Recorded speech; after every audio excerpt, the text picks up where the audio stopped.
But of course, the building is just the shell for the business of getting passengers onto planes. Next, you need the stuff inside that makes it work. Stuff like baggage handling. And the designers didn't want an ordinary system. They wanted to go one better than other airports. Hong Kong International Airport carries 40 million or so bags a year and 3.5 million tons of cargo. Keeping track of it all is an immense task.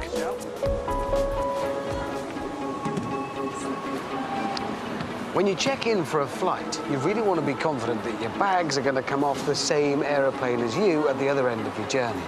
And clearly, the designers here at Hong Kong Airport realise just how much having that confidence matters for passengers. Airports around the globe rely on barcodes to identify a bag's destination and owner. But barcodes have a success rate of only 85%. That means Hong Kong could lose 6 million bags a year, not counting 500,000 tons of cargo. That'd be a long queue at the lost luggage counter. The designers wanted to do better, so engineers had to pioneer a more advanced system.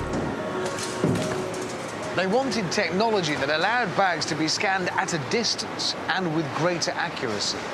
And they turned to a Cold War device for inspiration. Moscow, 1952.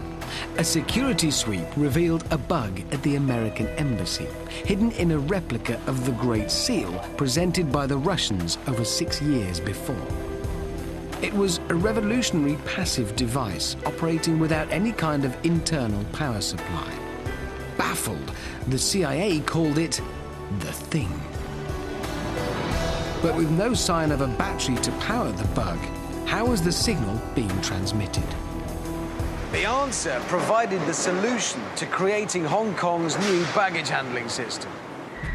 When a Russian spy fired a specific radio frequency at the Thing, it powered up the microphone and broadcast the ambassador's secrets. And a similar passive device sorts luggage in Hong Kong. But how?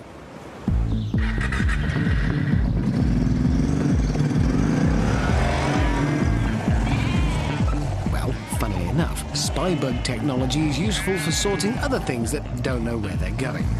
Sheep.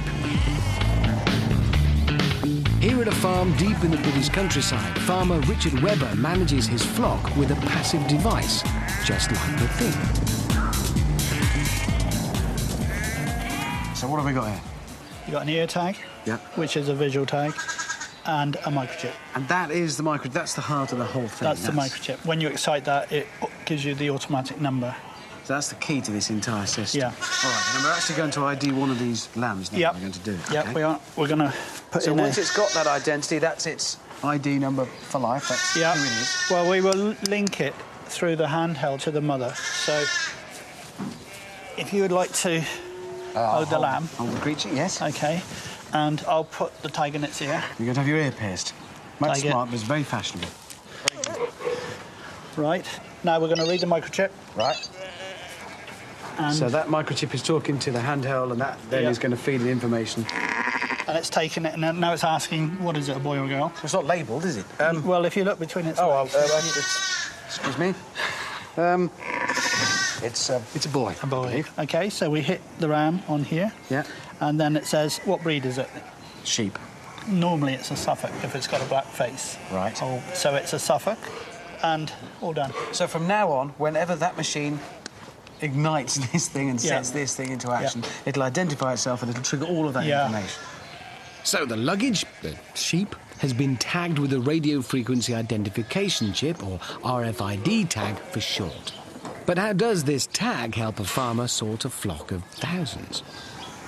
I've asked Richard to divide some sheep into 3 groups, according to their value, and we'll mix them all up and find out if we can sort the sheep back into their original pens. What we've done is we've put a colour collar on to show you that these are the sheep that should go into that pen. Right. So they're sorted into, we've got yellow collars. Yeah, red collars on that pen and no collars at all in there. We'll mix them up and then we'll run them through the auto drafter, we call it, and it will read the chip and decide which pen it should go in. So we're going to mix all of these 3 groups up, and this device here is going to sort them out again. That's right. All right, I like the confidence. You'll excuse me if I test it a little bit. I just had a devious idea for something I'd like to do before we mix them up. Well, that's to be expected. First, I have to catch a sheep, which actually isn't easy. I want to check this machine is reading the microchips and someone isn't herding the sheep by looking at the collars.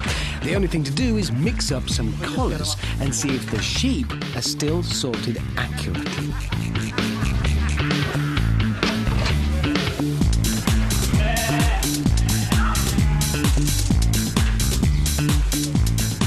So where's a sheepdog when you need one? You don't want to go in, Richard. Well, they make a noise like a stick. I don't make a noise like a stick. A stick doesn't make a noise, does it?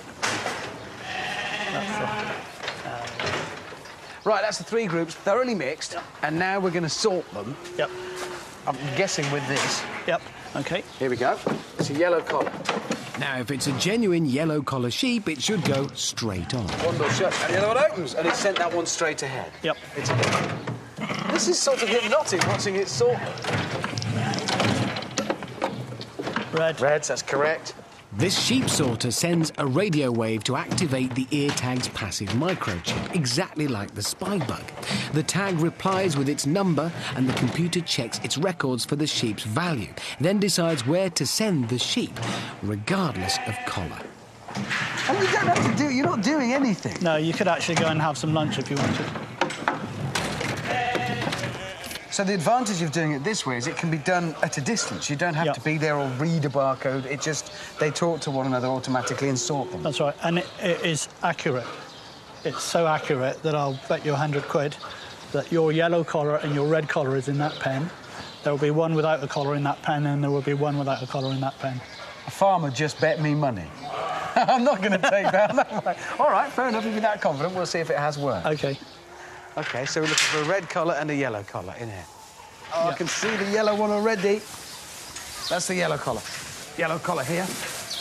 And the red one. Despite me mixing up the collars, Richard's RFID sheep sorting system soon saw through my cheating. So it's all about information and it's all about readability. And, well, it's a system very much like this, though without the lambs in it, obviously, that allows them to handle the baggage at Hong Kong International Airport without actually handling it. Hong Kong was one of the first airports to replace barcodes with RFID tags to track bags, thanks to Soviet spies.